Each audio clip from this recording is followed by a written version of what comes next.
नमस्कार। इस वीडियो में सुनेंगे नरक चतुर्दशी की पौराणिक कथा।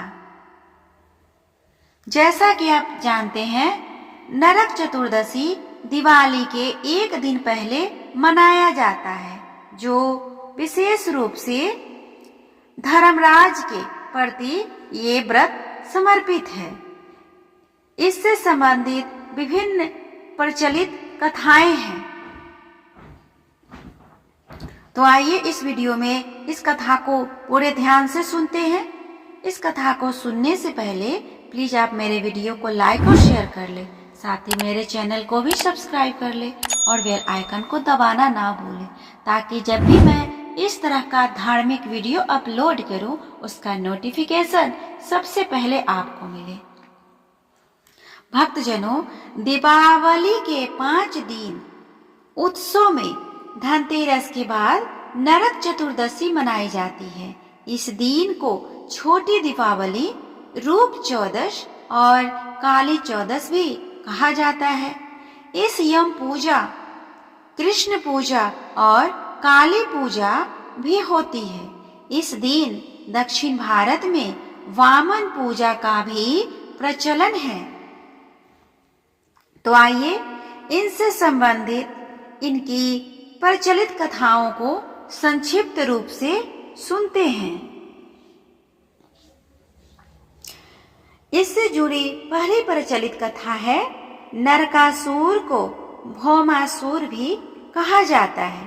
कृष्ण अपनी 8 पत्नियों के साथ सुखपूर्वक द्वारिका में रह रहे थे। एक दिन स्वर्गलोक के राजा देवराज इंद्र ने आकर उनसे प्रार्थना की, हे कृष्ण, प्राग ज्योतिषपुर के दैत्यराज भौमासुर के अत्याचार से देवतागण त्राहि त्राहि कर रहे हैं। कुछ भौमासुर ने वरुण का छत्र, अदिति के कुंडल और देवताओं की मणि भी छीन ली है और वह त्रिलोक विजयी हो गया है। इंद्र ने कहा, भौमासुर ने पृथ्वी के कई राजाओं और आमजनों की अति सुंदर कन्याओं का हरण कर उन्हें अपने यहाँ बंदी गृह में डाल रखा है। कृपया आप हमें बचाइए प्रभु। इंद्र की प्रार्थना स्वीकार करके श्री कृष्ण अपनी प्रिय पत्नी सत्यभामा को साथ लेकर गरुड़ पर सवार हो प्राग ज्योतिषपुर पहुंचे। वहां पहुंचकर भगवान कृष्ण ने अपनी पत्नी सत्यभामा की सहायता से सबसे पहले मूढ़ दैत्य सहित मोर के 6 पुत्रों ताम्र, अंतरिक्ष, श्रवण, विभावसु, नभश्रान और अरुण का संहार किया। मूढ़ दैत्य का वध हो जाने का समाचार सुन भौमासुर अपने अनेक सेनापतियों और दैत्यों की सेना को साथ लेकर युद्ध के लिए निकला।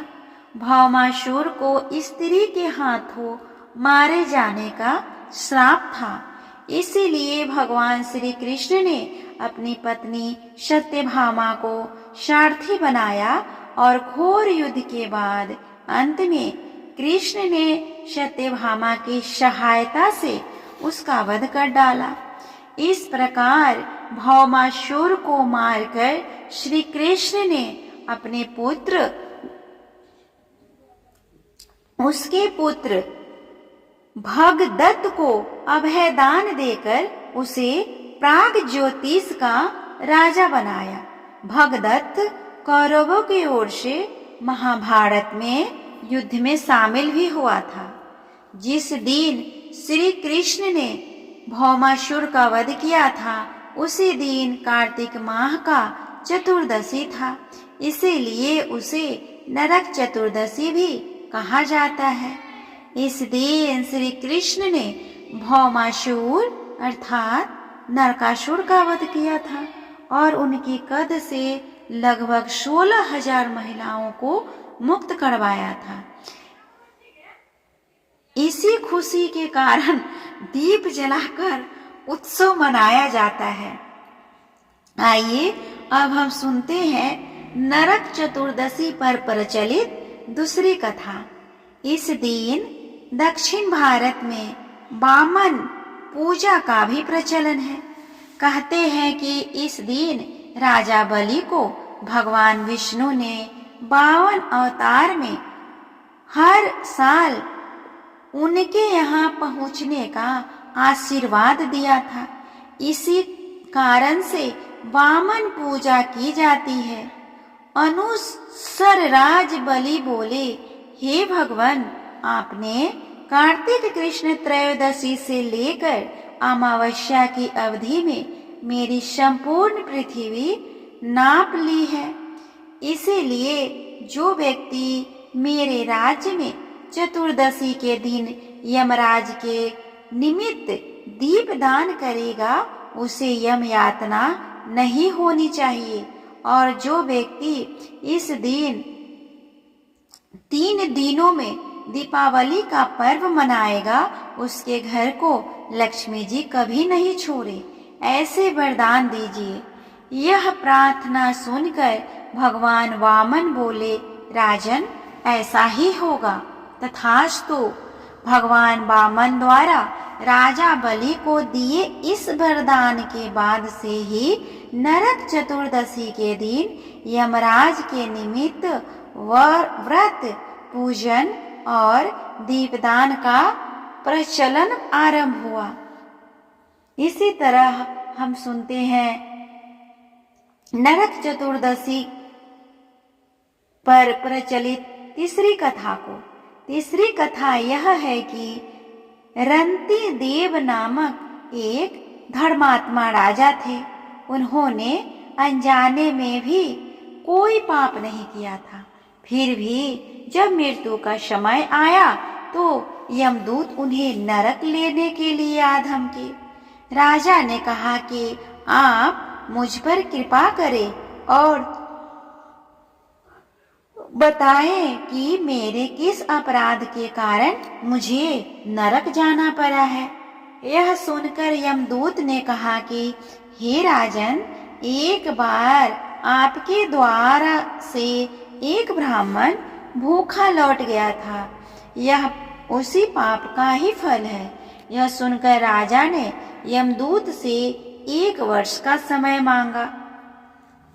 तब यमदूतों ने राजा को 1 वर्ष की मोहलत दे दी। राजा अपनी चिंता लेकर ऋषियों के पास पहुँचे और उन्हें अपनी सारी कहानी सुनाकर उनसे इस पाप के मुक्ति का उपाय पूछा।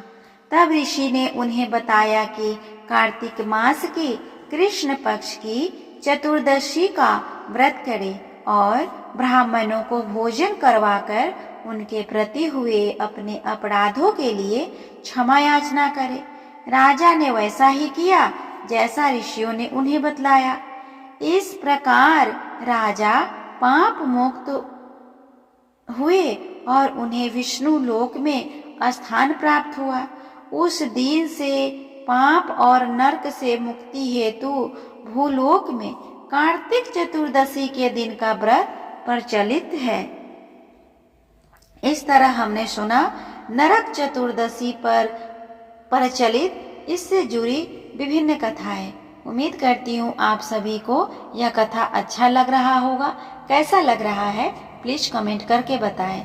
अगर आपको इससे जुड़ी किसी भी तरह का कोई गाइड या सुझाव देना चाहते हैं वो भी आप कमेंट बॉक्स में लिख सकते हैं। मैं इसमें सुधार अवश्य करूंगी। इसी तरह आपको किसी भी तरह की कोई जानकारी की आवश्यकता है वो भी आप कमेंट बॉक्स में लिख सकते हैं। मैं उसका आंसर अवश्य करूंगी। और इसी तरह का वीडियो पाने के लिए आप मेरे चैनल को सब्सक्राइब कर लें।